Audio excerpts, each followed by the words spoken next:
Hey, this is Ben Solomon, and welcome to this episode of the Techno Leadership Show. In this episode, we are going to be discussing ideas around how to ideally position your team and what they do and how it benefits the organization. Now, this is mostly aimed at technology managers, engineering managers, and execs, so directors, C-level executives, etc.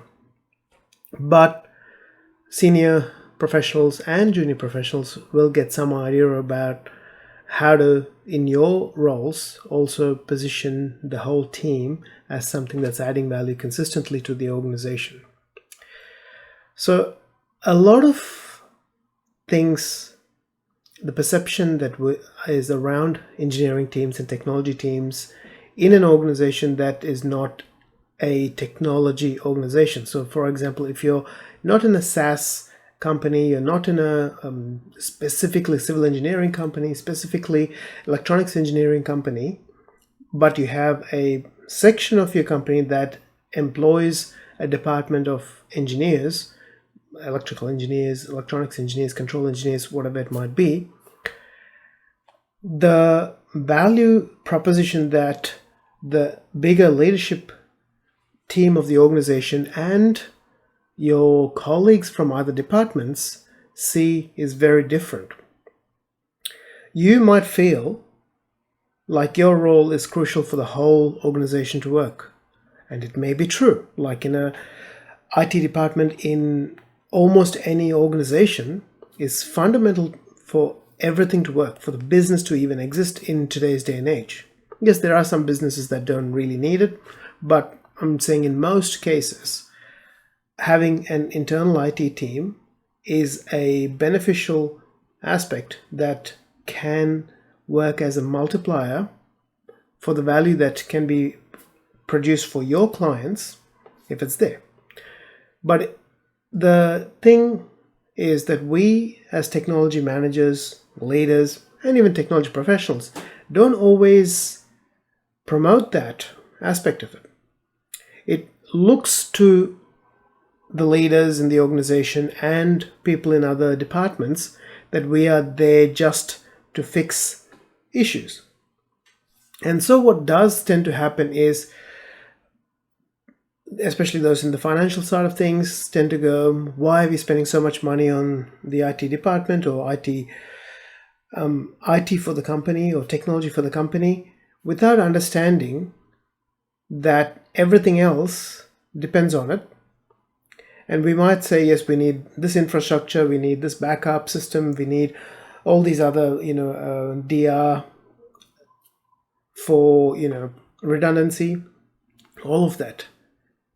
But for them, it's just a thing of, it's extra cost that we've got to deal with, extra maintenance that we've got to deal with, and why are we doing all this extra work? Until something disastrous happens. A lot of the things that we do as backups and secondary options and plan Bs and all that sort of thing are there for if and when something fails. Yes, it does cost money. It does cost man hours to ensure that it's all working perfectly in case it's needed.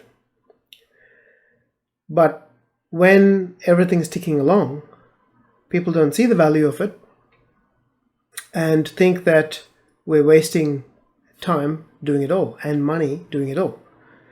So positioning it has to happen in pretty much every conversation, every interaction that we have with leaders and with people in the organization of the impact that anything can have.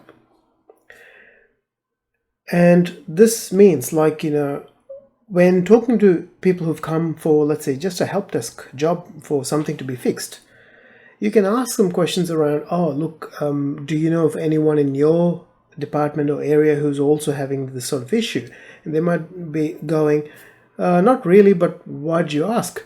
And then you can say, look, the implication of this is it could potentially, bring the whole organization down, or it could cause so much more productivity loss.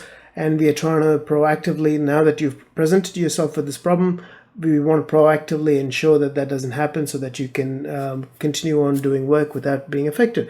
And if you do get affected, and let's say there's 10 people in your department and you lose 4 hours of work, each of you, that's a significant amount of work that you have to catch up on, and it's tens of thousands of dollars lost for the business. So when you start positioning what the work that we do as managers or professionals, because both have value, managers and directors and executive leaders, we're looking at everything from a strategic, how is it going to affect the whole business, how is it going to affect how we produce value for our clients, and all of that aspect. Whereas the technology professionals under us are the ones who are implementing all these things, projects, processes, and all of that, doing the break fix, everything, to ensure that this overall value provision is consistently continuing on. So we have the responsibility as leaders to position our teams, the members of each of the teams, because sometimes you'd have even a IT department as such that might have developers, SQL database administrators, they might have specialist infrastructure staff, you might have specialist staff that take care of your cloud infrastructure, for example, and all of these people perform different roles that cohesively produce the result and the value that you produce for the organization. So you need to sort of consistently promote the fact that, yep, the SQL admin is doing this, so that all the data is clean, there's data integrity, which means the output that you're trying to get, i.e. the customers that you can reach, the sales that you're trying to do, all of that is clean, the data is clean for you to be able to reliably depend on to do the work that you do and get the value that you get. So there's a lot of these things you have to understand the real business that you're working for is in, and look at all the moving parts, understand where value is produced and where you are supplementing that and allowing the value to be multiplied by the technologies that you put in, by the support that your team members are providing, and bring that up in every possible conversation. Because people do not understand, no matter how much they think they know about how technology driven today's society is and businesses and everything is, they really do not understand the amount of multiplicative value that we as a team bring to the organization. Where in the past they would have needed 4 admin staff to be able to get their paperwork in order, they now need one system with 1 admin staff to be able to do that. So they're leveraging that value.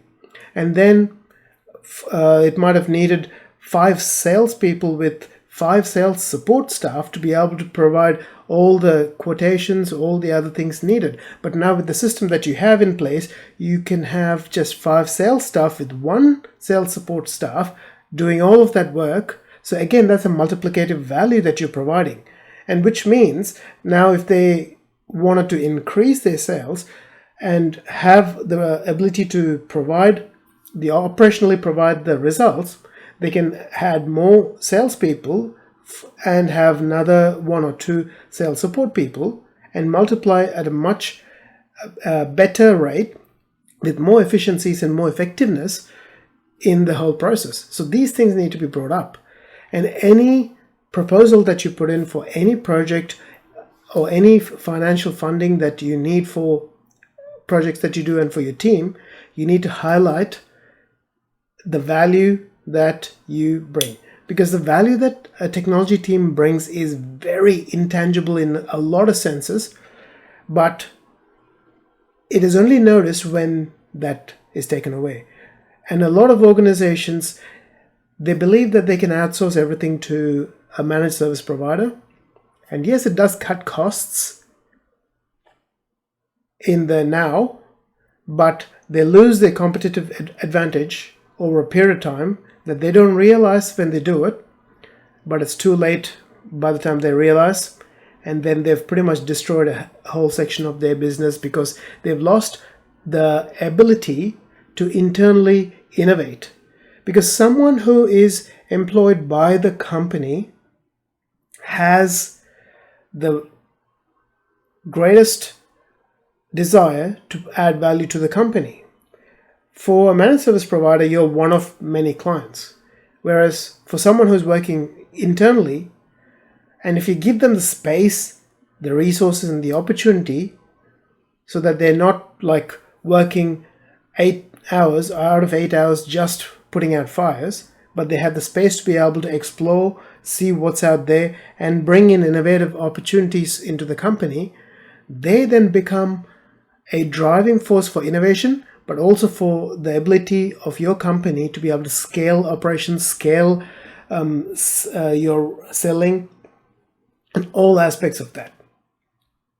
So position yourself as a driver of innovation and someone who is, or the team who is creating value that touches every aspect of the business. Bring those aspects out very clearly for your executive management and other people in the organization to see. If you don't bring it up in presentations that you do, in training that you do, in documentation that you produce, they're never going to see that value. I know for a fact that all of us, or most of us who go into engineering and technology, we don't like self-promotion, and this might look like self-promotion, but this is the kind of self-promotion that is needed for our survival and for us to be able to thrive and be that innovative driving force that an organization can benefit from. So hopefully that's given you some ideas around it of how to consistently show the value that you're creating and marrying up what you're working on right now to the value that it brings to the organization, even if it's helped us break and fix that you're working with, to be able to tie that back to the value to the organization is a very important thing of, in a sense, promoting the value that we bring to the organization. I wish you all the best in your journey as a tech professional, manager, and leader. If you liked this episode, please hit the like button. If you haven't subscribed yet, please hit the subscribe button so that you're notified of future episodes as they are posted. Take care and have a fantastic day. I look forward to talking to you in a future episode.